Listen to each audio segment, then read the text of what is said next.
Hello and welcome to the orchid room. I am Michelle and this is my spare bedroom slash orchid growing room.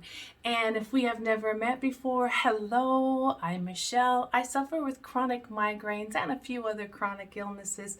So that is why I have these axon glasses on. They're supposed to block the UV rays or the blue rays or the fluorescent rays that affect the people who suffer with migraines, and they work great for me. And I am going to repot today this Paphiopedilum that I received about a week ago in the mail. He is a Paphiopedilum Lynleigh Koopowitz, which is a cross between a Malapoense and a Delanati variety dunkel. So I'll put a picture up of what she will look like, but let's take the camera down here to this level and check out what we're going to do. Now the Paphiopedilum that I keep in my care are shade loving Paphiopedilums because I have a lot of shade in my downstairs, which is where she will live when it is spring, summer, and early fall. I move her up here late fall and into the winter because the temperature differential changes from going to a very nice and cool and relaxing shaded downstairs to a very warm with the fireplaces going in the winter. So this is where she lives, up here on a second shelf with a bunch of things on the top shelf providing shade down for her overhang coverage. Now I just got her from Palmer Orchids and they had a layer of the leca balls on top of a coconut husk fiber sorts of things. I don't know how to work with this or regulate it or to know if it's healthy, good, bad, strong. So what I will do is I'll save the leca and reboil it down, but I am going to throw away all of this media and put her in the media of my choice. So let me just move this off to the side, all those leca pellets there, and get in here and get her undone. Now the fun about Paphiopedilums, the fun thing is the color of those roots. Can you see that with the light I have? They are either orange or brown. Let me turn my little camera a little bit more. I can't see with these glasses on what you can see, but it looks like she has a strong looking roots. So let's peel these apart gently. The leaves were looking really thin and wilty, and I'll show you a close-up when I get all this potting soil media off of her. Woo, she's got some nice roots in there.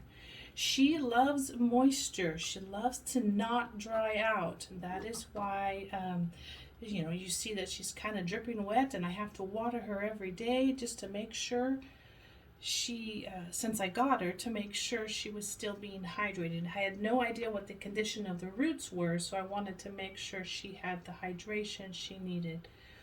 But these roots look great. It may just be she's ready to tuck into the shadedness and not be out in all these lights. Let me rinse her off here and give you a looky-loo. I have my bucket of water. I went on a nice walk with my husband and my dog today. I haven't been able to do that in a long time. Because we live on a hill, he always says, I can drive you down in the van. My fibromyalgia doesn't always work with me.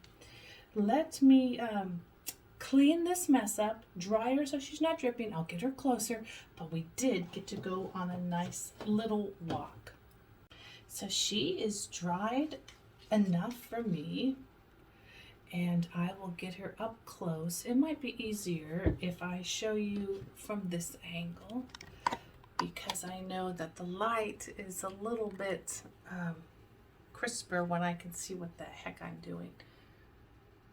So all of her roots feel nice and firm, and they're fuzzy like a peach.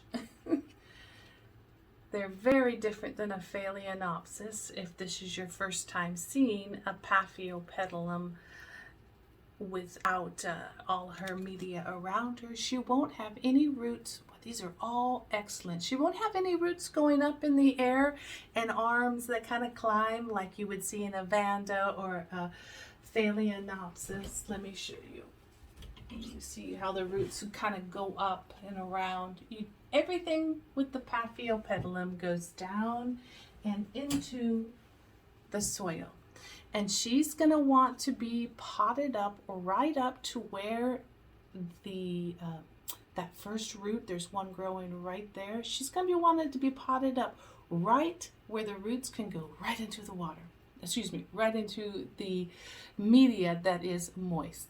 She's not going to want to dry out. So I was concerned a little bit because she has these gray spots on her. And I'm assuming it was damaged at one point, maybe a touch of sunburn.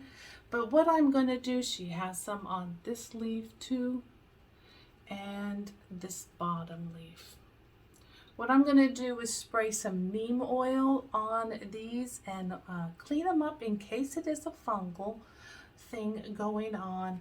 I'm going to spritz just a little bit of hydrogen peroxide 3% on her roots just to make sure there's no snail eggs in there, and that would eventually eat up and you know, when snails do damage to your plants. So that's what I'm going to do, and then I'm going to gather my media supplies and we will pot her right up. So I am going to assemble a variety of things to go in her pot. She is an orchid that likes a higher acidic level in her soil. So most plants don't really like to go too high on the acidity level. But from what I've read and how I care for my other two that have the Delinati cross in them is I keep moss. This is sphagnum moss that's rehydrated. It comes in a brick and it's you know, just solid dry. This is live moss from outside. I live in the Pacific Northwest, and on my tree branches that fall every year, we have tons of live moss. So I'm going to combine that with some big bark at the bottom, which has orchiata bark, and it has dolomite in it. So it adds a little bit of calcium. And I'm also going to mix up my medley of volcanic pumice stones, small bits of moss, and smaller orchiata bark pieces that are in there. There might be some charcoal pieces mixed in my mix here too. But that is what I'm going to do. I'm going to put this bigger pieces at the bottom for some cropping, and sprinkle in some of the lighter stuff and get some of that moss in there and see how she fits. She fits good. And go down just a little bit. Get it a little bit lower.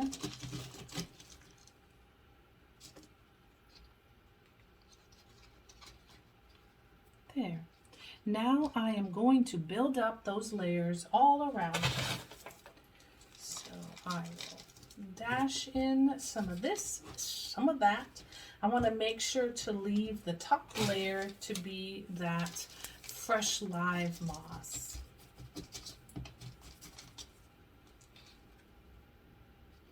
Spin her around, put some of that larger bark in, some of that moss. And she is going to stay in when it's the warm seasons, the spring and summer. I keep her in a dish or a bowl where there's always a little bit of water at the bottom. So she's always has the ability to suck up with her roots more moisture if she wants it. And In the winter, I don't do that, but I do water her and make sure she is always damp, like a dish sponge wrung out.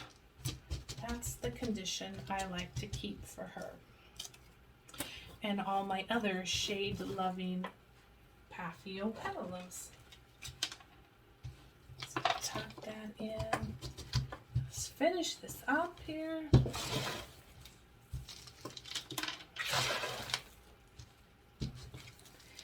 Paphiopedilums, because they do have natural organic media that breaks down, all this moss and the constant higher pH, she will need to be changed yearly out of her, redo this whole process again in another year. So on the tag, I will make sure to label that. Now I'm going to put the green fresh moss all around the top, making sure that where any roots are going to be popping out from the stem, they come in contact with moisture. Because if they don't, they die right off. They need the moisture to go right down in. And I don't remember what I was saying prior to that, but I will change her every year. I will label on the label that she was changed today. And I'll give you a close-up. There, so it's pretty close, pretty right up next to the base of the rhizome going down into that mixture. Voila! I am going to get the neem oil out now. We have watered her, we have labeled the tag. Now let's clean up these beautiful roots, see if they shine any better.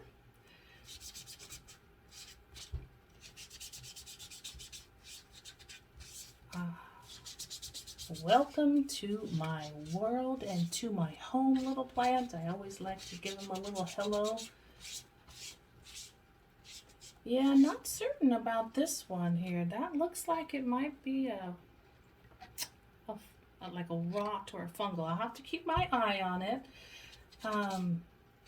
It's more crusty and brown. It does not go through to the underside, but definitely I'll keep my eye on it.